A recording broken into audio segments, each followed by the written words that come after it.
Hi, welcome. Today we're going to be covering how to factorize a non-monic quadratic equation. But what are those? Well, let's first start by writing the standard quadratic equation form. We're going to have ax squared plus bx plus c. For this equation to be defined as non-monic, the coefficient of a, which is the coefficient of our first term, would have to be greater than 1. Let's all look at an example.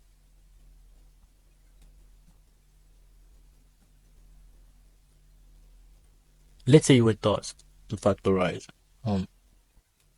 2x squared plus 13x plus 15.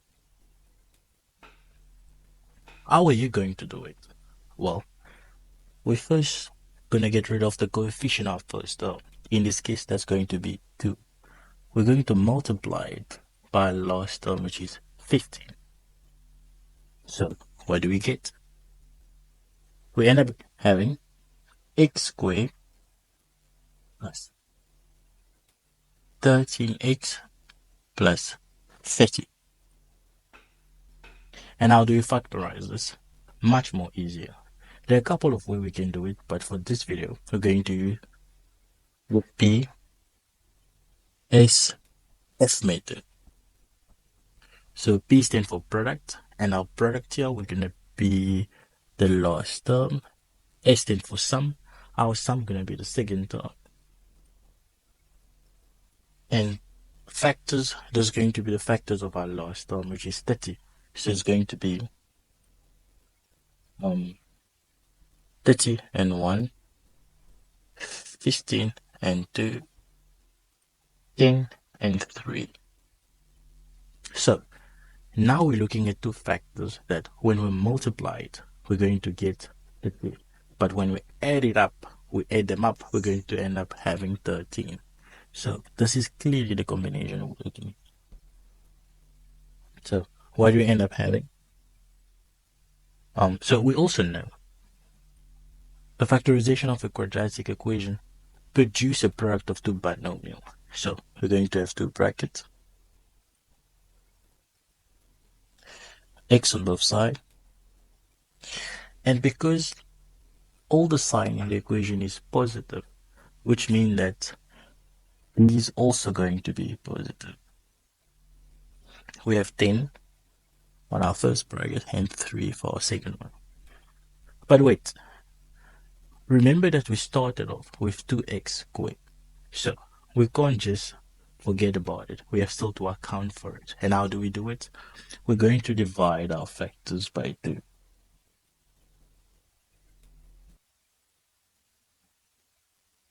And we end up having x plus 5 because 10 divided by 2 give you 5. Factor of x plus 3 over 2. What next? Since this factor produces a fraction, we need to get rid of the denominator. And how do we do it? We multiply the denominator by our first term here. So what do we end up having? We're going to have x plus 5 factor of 2x plus 3. And this is going to be our answer. But wait, we can verify to see if we multiply this, how we're going to get back what we started off with. Let's do it. So we're going to first start by multiplying x by 2x. What do we get? So we end up having 2x squared for our first term. And then if we multiply x by 3, positive 3, what do we have? We end up having plus 3x. And if we multiply 5 by 2x, what do we have? We're going to have plus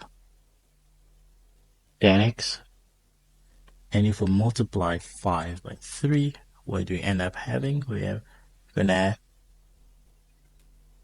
plus 15.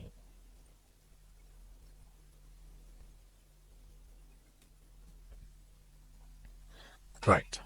So we can clearly add the like terms, which is 3x plus 10x. And what we end up having is going to be 2x squared plus 13x plus 15. And this is exactly what we started off with. So we know that our answer was right. So let's look at another example. So let's say you need to factorize 6x squared minus 5x minus 4. What are you going to do? Well, the exact same step. We're going to get rid of the coefficient of our first term by multiplying it by our last term. And this is going to be x squared minus 5x minus 24. We're going to use the PSF method. Our product going to be negative 24. Our sum going to be negative 5. And our factor is going to be the factors of 24. So we're going to have 24 and 1. We're going to have 12 and 2. And we're going to have 8 and 3. And we're also going to have 6 and 4. So we're looking at the combination of two numbers. When we add them up, we're going to have negative 5. But when we multiply it, we get negative 24. Already we know those terms can't have the same sign because a negative times a positive give you a negative. So one would have to be negative and the other one would have to be positive. And because we see the sign is negative 5, which means the negative number, we know that the one that would have the negative sign would be the higher number. So when we look at this combination right here, we can clearly see that if we add them up, if we can maneuver the sign here around, we can get 5. And if we multiply, we can get 24. So we can have negative 8 plus 3 that give us negative 5. But if we multiply negative 8 multiplied by 3, we get negative 24. So that's what we're looking for. So we're going to have our two brackets. We're going to have x and we're going to have x. And our values are going to be negative 8 and positive 3. But again, we're not done. We need to account for the 6 that we got rid of at the beginning of this equation. So we're going to divide by 6 on both sides. So what do we end up having? So we're going to have x minus, so both can be simplified by 2. So we're going to have 4. We're going to have 4 over 3. And we're going to have on the second one x plus 1 over 2. Because they all can be simplified by 3. So what do we do? Again, because this produce fractions, we need to multiply the denominator by our first term. So we can get rid of it. So what do we end up having? So we're going to have 3x minus 4 factor of 2x plus 1. And just like that, that's going to be our final answer. Let's look at one last example. Let's say this time around, they ask you to factorize 3x squared minus 16x plus 16. What do you do?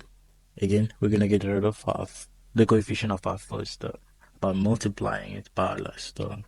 So what do we end up having? We're going to have x squared minus 16 plus 48. And how do you factorize it? We're going to use the PSF method, where in this case our product going to be 48 our sum going to be negative 16, and our factor is going to be 48 and 1. We're going to have 24 and 2. We're going to have 16 and 3. We're going to have 12 and 4. And we're going to have 8 and 6. So we're looking at a combination of two numbers. When we add them up, we're going to have a negative 16. But when we multiply it, we're going to have a positive 48.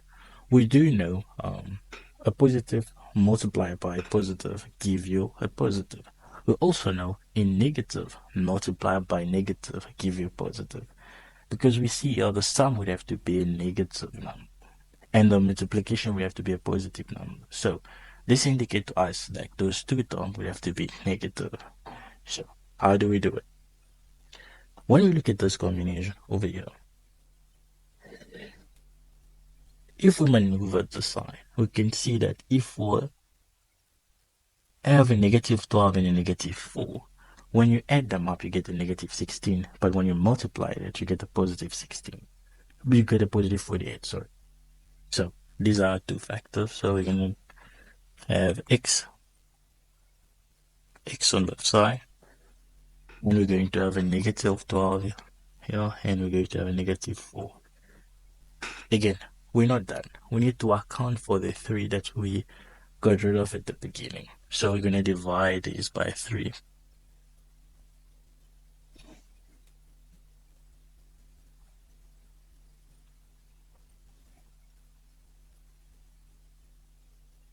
So what do we end up having? So we're going to have x minus 12 over 3, that give you 4, and then x minus 4 over 3.